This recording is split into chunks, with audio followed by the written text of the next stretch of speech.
O Senhor esteja convosco. Ele está no meio de nós. Proclamação do Evangelho de Jesus Cristo, segundo Mateus. Glória a vós, Senhor. Naquele tempo, quando soube da morte de João Batista, Jesus partiu e foi de barco para um lugar deserto e afastado. Mas, quando as multidões souberam disso, saíram das cidades e o seguiram a pé. Ao sair do barco, Jesus viu uma grande multidão. Encheu-se de compaixão por eles e curou os que estavam doentes. Ao entardecer, os discípulos aproximaram-se de Jesus e disseram: Este lugar é deserto e a hora já está adiantada. Despede as multidões para que possam ir aos povoados comprar comida. Jesus, porém, lhes disse: Eles não precisam ir embora. Dai-lhes vós mesmos de comer. Os discípulos responderam: Só temos aqui 5 pães e 2 peixes. Jesus disse: Trazei-os aqui. Jesus mandou que as multidões se sentassem na grama. Então pegou os 5 pães e os 2 peixes, ergueu os olhos para o céu e pronunciou a bênção. Em seguida, partiu os pães e os deu aos discípulos. Os discípulos os distribuíram às multidões. Todos comeram e ficaram satisfeitos. E dos pedaços que sobraram, recolheram ainda 12 cestos cheios. E os que haviam comido eram mais ou menos 5.000 homens, sem contar mulheres e crianças. Palavra da salvação. Glória a vós, Senhor. Podemos nos sentar. Ave Maria, cheia de graça, O Senhor é convosco. Bendita sois vós entre as mulheres. Bendito é o fruto do vosso ventre, Jesus. Santa Maria, Mãe de Deus, rogai por nós, pecadores, agora e na hora de nossa morte. Amém. Caríssimos irmãos e irmãs, você também que nos acompanha por meio das mídias, nós celebramos hoje o 18º domingo do tempo comum. E acabamos de ouvir o relato da multiplicação dos pães e dos peixes. Esse grande milagre que nosso Senhor realiza por 2 vezes. E vamos entender o contexto dessa passagem. Veja, Jesus soube da morte de João Batista. João Batista havia sido assassinado. Herodes mandou que matassem então João Batista e lhe arrancaram a cabeça. Jesus recebe essa notícia, provavelmente com pesar. Então Jesus decide sair de barco para um lugar deserto e afastado. Decide talvez rezar, talvez estar um pouco só com o Pai diante daquilo que acontecia. Talvez Jesus já tivesse sabendo que a sua paixão estaria próxima, porque aquele que lhe preparou o caminho também já havia dado a sua vida. E Jesus então, quando sai, uma multidão, quando sabe que Jesus então foi ao deserto, está só, vão atrás dele.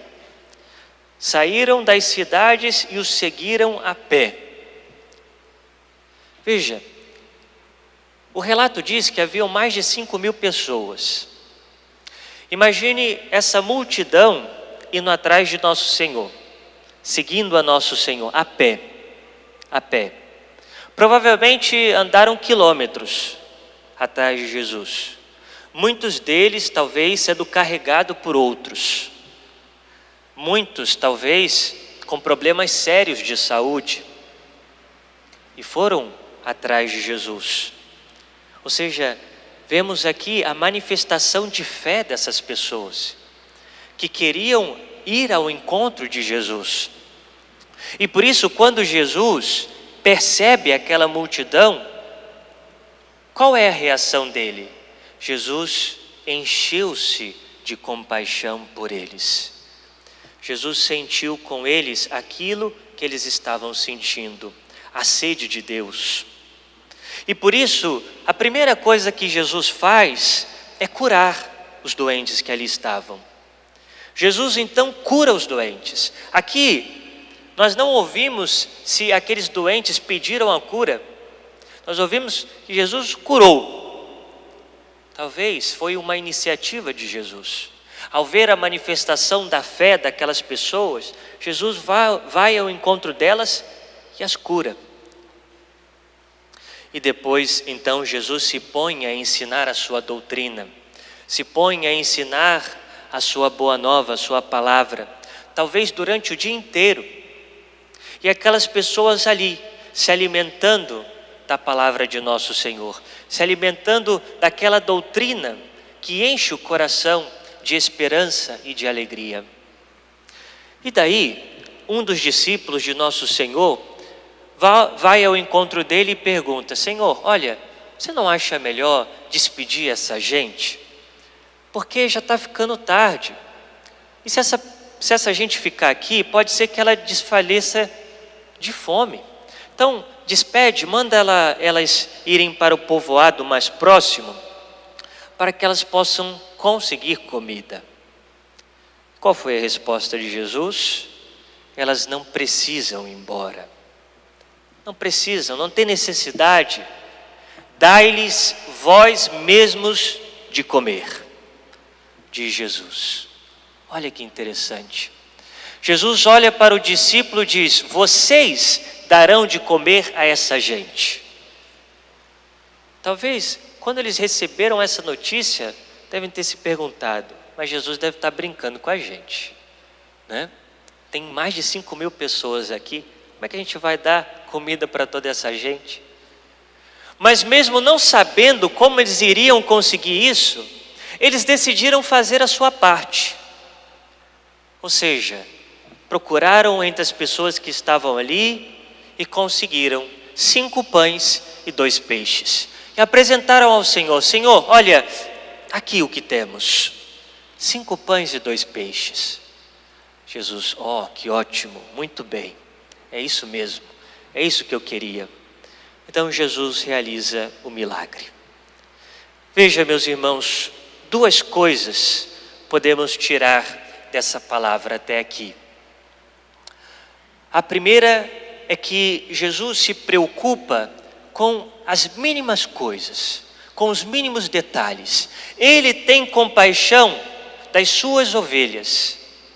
Ele dá aquilo que é mais importante, aquilo que é extremamente necessário, mas dá aquilo também que talvez não seja tão necessário assim. Porque Jesus curou aqueles doentes, Jesus ensinou a sua palavra, mas também, por amor, ele quis alimentar toda aquela população, que poderia conseguir o alimento por si mesmo, mas Jesus quis dar. Jesus, ele cuida de nós também nas coisas pequenas, e por isso devemos falar com Jesus na nossa oração de tudo. Às vezes nós pensamos: o que eu vou falar com Jesus na oração? Às vezes pensamos coisas grandes e tal, só vamos ao encontro de Jesus quando temos que tomar grandes decisões. Não, mas Jesus quer ouvir tudo de nós, o nosso cotidiano, aquilo que nós necessitamos no nosso dia a dia, porque Ele vai providenciar. Ele providencia também aquilo que pode ser pequeno, Ele cuida das coisas pequenas, porque Ele é o nosso pastor. Uma outra coisa que nós aprendemos nessa passagem até agora é que Jesus realizou o milagre, mas Ele quis a cooperação dos discípulos.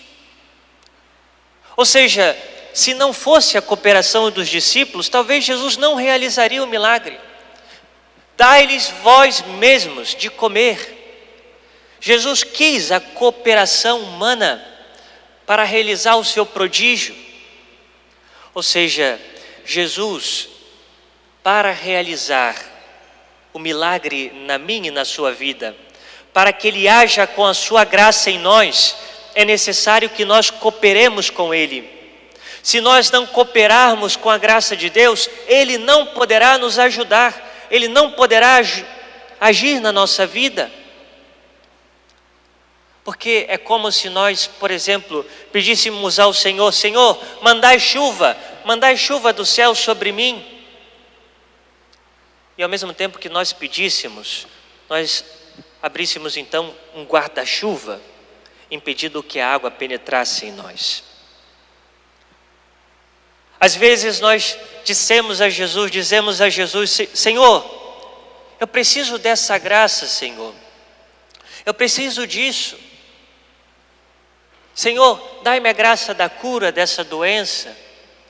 Senhor, eu vos peço que toqueis o coração daquela pessoa na minha família.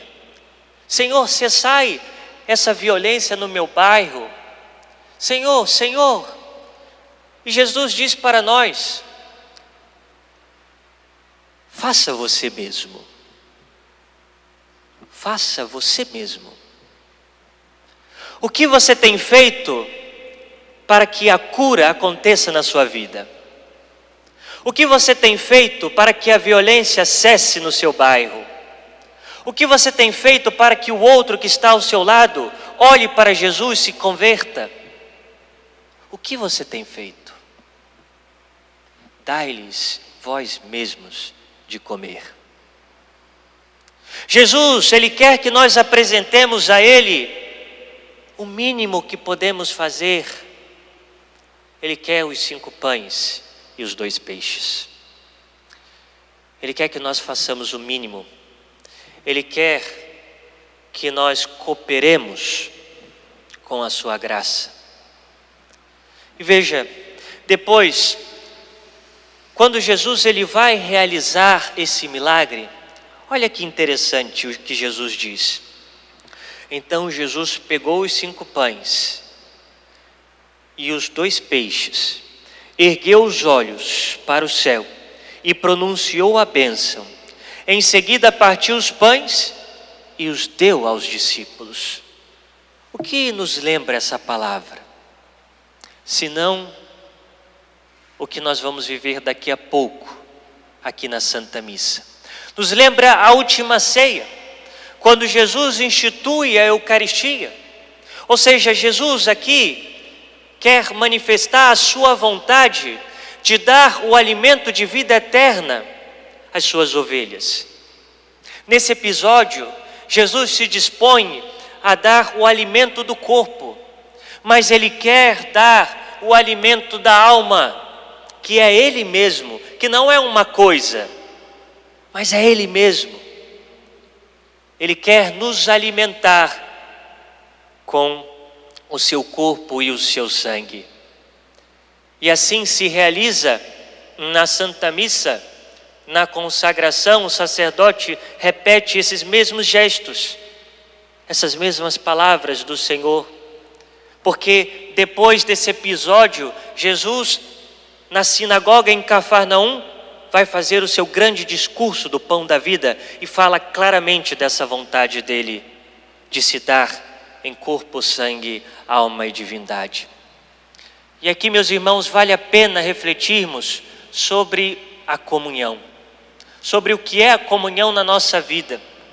Quais são os frutos da Sagrada Comunhão? O que a comunhão realiza na nossa alma? São tantas coisas. Em primeiro lugar, quando nós comungamos, nós nos unimos mais profundamente a Jesus. Ele diz: aquele que come minha carne e bebe meu sangue, permanece em mim e eu nele. Não há forma de maior comunhão na terra com Jesus, a não ser na comunhão eucarística. Mas a comunhão não se dá somente com Jesus, mas com toda a igreja, com o corpo de Cristo, que é a igreja. Ou seja, todos os fiéis que comungam do mesmo corpo e o mesmo sangue, que comungam da mesma fé, estão unidos na Eucaristia. E não só a igreja peregrina, que somos nós, mas também a igreja que padece no purgatório, a igreja que triunfa no céu. Todos nós somos um só corpo na Santíssima Eucaristia. Quanto mais nós recebemos Jesus na comunhão, mais nos transformamos no corpo de Cristo, que é a igreja. Que bonito! Mas não só, quando nós recebemos a comunhão, é renovada em nós aquela graça, aumenta em nós aquela graça que nós recebemos no batismo, a graça santificante, a graça que nos faz amigos de Deus, a graça que nos justifica diante de Deus. E todas as vezes que recebemos Jesus, cresce em nós essa graça, e nós somos ainda mais enxertados em Cristo.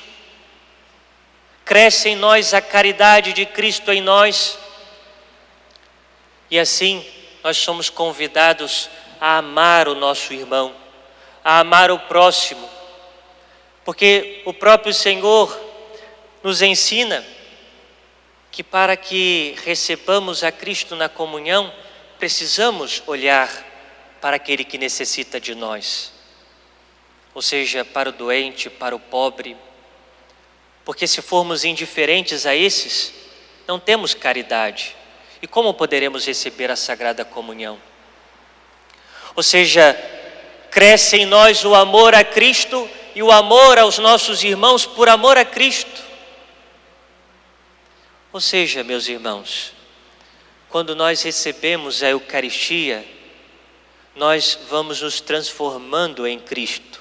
Esse alimento nos faz transformarmos cada dia mais em Cristo. É o que faz a Eucaristia.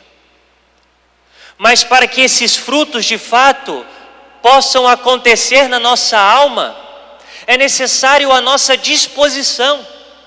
É necessário que nós cooperemos para que Cristo possa de fato agir na nossa alma. E quais são as disposições necessárias para receber bem a comunhão? A igreja nos ensina. Primeiro é necessário que nós sejamos batizados. É necessário que nós nos preparemos para a primeira comunhão. Que saibamos aquilo que recebemos, que entendamos a doutrina da fé, que participemos integralmente da fé católica. E ao mesmo tempo nos ensina a igreja que ninguém pode se aproximar da Eucaristia em consciência de pecado mortal, porque a Eucaristia não apaga o pecado mortal. O que apaga o pecado mortal é um outro sacramento, o sacramento da confissão. Por isso, se há em nós uma consciência de pecado grave, procuremos a confissão. Porque se nós formos receber Jesus na Eucaristia em consciência de pecado grave, nós poderemos sim receber Jesus, mas não faremos comunhão com Ele, não faremos comunhão com a igreja. Nós não nos aproximaremos dele, não receberemos os frutos da Sagrada Comunhão. Ao contrário, ofenderemos a Cristo. Ao contrário, nós cometeremos um sacrilégio. Meus irmãos, a igreja nos ensina que para recebermos a comunhão é necessário um espírito de oração, um espírito de recolhimento. Por isso o silêncio na assembleia. Por isso é necessário chegar antes à missa, para nos prepararmos para participar do único e eterno sacrifício que é a Santa Missa.